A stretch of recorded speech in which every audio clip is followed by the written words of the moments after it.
Oh, hello, this is Tak Chung from Walk with Tak. Welcome to our YouTube channel. If you enjoyed this video, please like, subscribe, and share. Recently, I had a conversation with my friend Wayne to help him to adopt my fast cooking system. And one of his concerns is that will home cooking become boring? I told him that with my fast cooking system, which is flavor chasing, advanced prepping, stir frying, and template-based cooking, home cooking would never be boring. Because with template-based cooking, it will always allow him to explore new food ingredients. And this video is a good example for me to demonstrate this point. In this video, I'm going to demonstrate 3 food ingredients that you might not be familiar with, that by using template-based cooking, you can readily incorporate it into your vegetable medley dishes.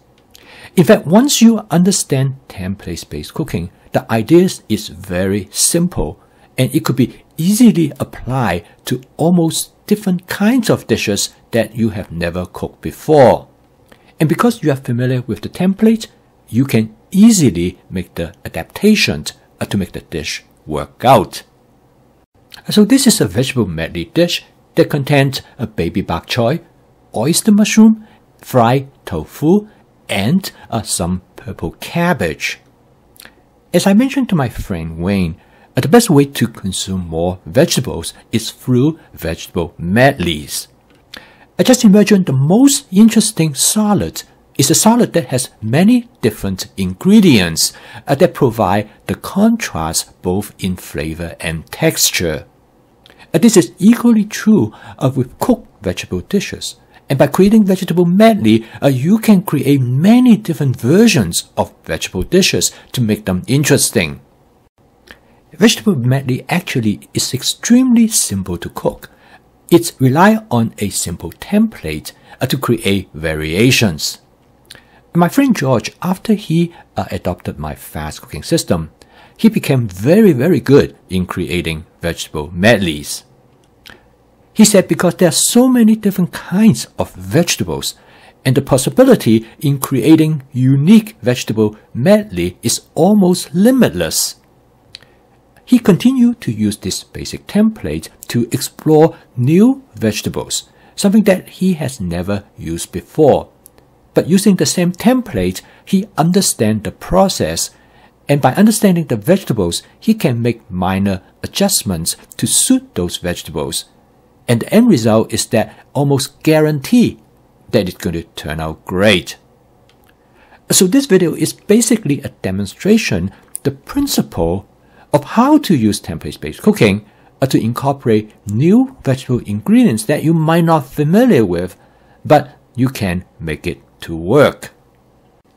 I'm going to cook this dish in my Cuisinart 14-inch stainless steel wok. I'm going to start out with about 2 tablespoons of canola oil. You can use any oil you like as long as it has a high smoking point. I find that when I cook vegetable dishes, the non-stick property of the wok is not as important. So I'm going to heat up the wok just the oil start to smoke, and I am ready to cook. So the first thing I'm going to do is that I'm going to add about 1 tablespoon of fermented black soybean. My wife loves fermented black soybean, so what I'm going to do is that I'm going to saute it for about 10 to 20 seconds. This will give them a slight char flavor. Next is I'm going to add about 5 cups of baby bok choy. Now this stir-fry template call for a process known as sequential stir-frying. What it means is that you add whatever the ingredients that needs to have the longest cooking time first to the wok. This will allow you to cook them to the texture that you want. In this case, the baby bok choy require the longest cooking time of all the ingredients that I'm going to include in this dish. Using this method, I can cook all the ingredients to the texture just right. Next, I add just a small amount of purple cabbage, mainly to enhance the color of the dish. This is followed by 2 cups of oyster mushroom that I have cut them very thinly. Oyster mushroom has a texture very similar to portobello mushroom, but it is more firmer than portobello mushroom. They are commonly found in the Asian grocery store, particularly Asian grocery store of either Chinese or Korean, Japanese types. They have wonderful texture, and the firmness provide a very nice contrast to other ingredients in the dish. If you have not tried oyster mushroom before, you definitely should give it a try. As you can see here, I add the oyster mushroom slightly later than the baby bok choy because they take a little bit less time to cook. Now here I want to again stress the importance of have a large wok, such as a 14-inch wok for this one, because the leafy vegetable takes up a lot of space. Next, I add some fried tofu. If you enjoy fried tofu, you will like this particular type of tofu. They are fried, and they fry using firm tofu. I used to fry tofu or bake tofu in the oven to create this kind of tofu texture. But that is a lot of work. It is much simpler just to buy tofu that already pre-fried. They're a little bit more expensive than regular tofu, but I think they are well worth it. Again, you can find this fried tofu in Asian store of Chinese, Korean, or Japanese type. If you enjoy tofu, I'm sure you will enjoy this fried tofu as well. It provides a nice alternative to the soft form. And because of their firmer nature and of also the slight crispy exterior, it makes them a very nice contrast to other food ingredients in this dish. By now, most of the ingredients are fairly well cooked, but in order to create a softer texture in the vegetable, particularly in the bok choy, I add some water to steam the content. Now this is an important consideration. You do not want to add too much water all at once, because that will dilute the flavor of the ingredients and also will reduce their nutritional value. So the best way to do it is to add only a small amount of water at a time. Just to have enough water sitting at the bottom of the wok.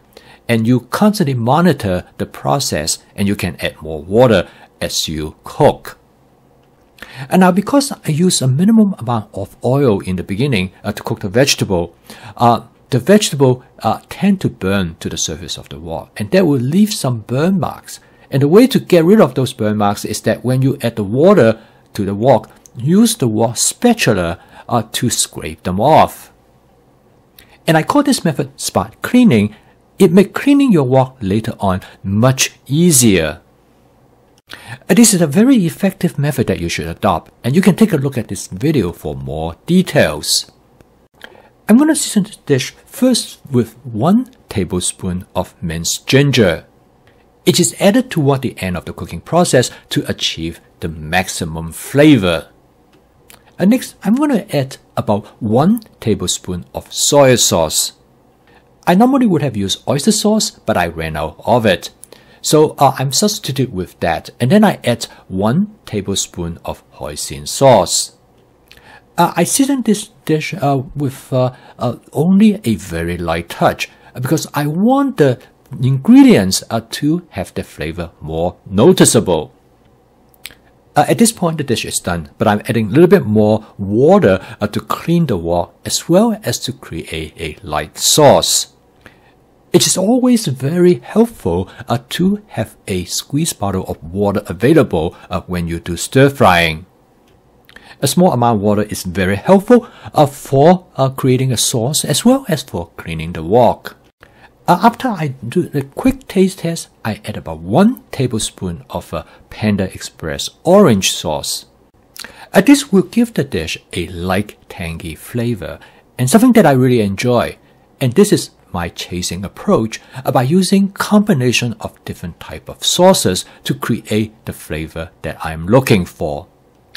In this case, I use the soy sauce and the hoisin sauce as the foundation for the dish, but I add a little bit of the Panda Express orange sauce based on the flavor that I think I would enjoy. So after I did a taste test, I decided I would just add a little bit more of this orange sauce. This dish turned out to be great for the evening because we have not had baby bok choy for some times, and we actually have not had oyster mushroom for almost 6 months. We only got that because we went to visit a Chinese supermarket in Aurora, which is a suburb of Chicago. And the dish turned out great using the template that for cooking vegetables. I could have cooked this same dish with broccoli, cauliflower, or any other normally familiar vegetables.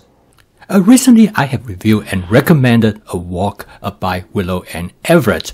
It is a wonderful stainless steel wok. And on this Cyber Monday on Amazon, this wok is at $21. If you are in the market for a stainless steel wok, you should check it out. Below the video, I have linked to the review as well as to the Amazon site. I post a video each day to help you to make home cooking as part of your daily routines so that it can be practical, efficient, creative, and fun. So if you'd like to learn more about this cooking system, please subscribe to my YouTube channel. So keep on cooking. I will see you tomorrow.